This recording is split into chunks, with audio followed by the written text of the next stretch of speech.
கல்கியோட வருகைன்றது சமீபமாய் இருக்குதுன்ற செய்தி யாரோ 4 பேருக்கு மட்டும் தெரிஞ்சதா இருந்தத 4 சின்ன பசங்க சேர்ந்துக்கும் நாடே அறிஞ்ச செய்தியா ஆக்கிட்டானுங்க.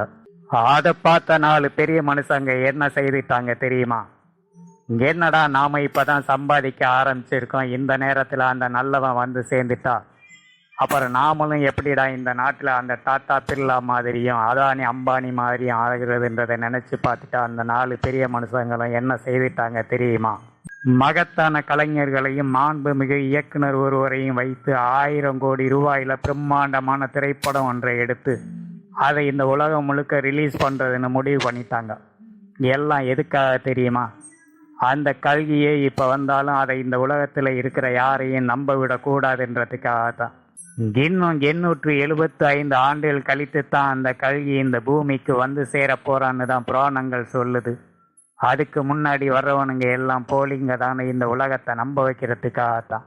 தெய்வ சக்தின்றது அந்த பணபலத்துக்கும் படைபலத்துக்கும் அப்பாற்பட்டதுன்றதை அந்த பெரிய மனுஷங்க இன்னும் தெரிஞ்சிக்கல.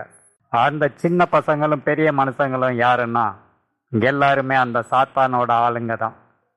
உண்மையான கல்வியை அந்த உலகத்து மக்களை எல்லாம் தெரிஞ்சுக்க விடாம செய்யணுன்றதான் அவங்களோட திட்டமே.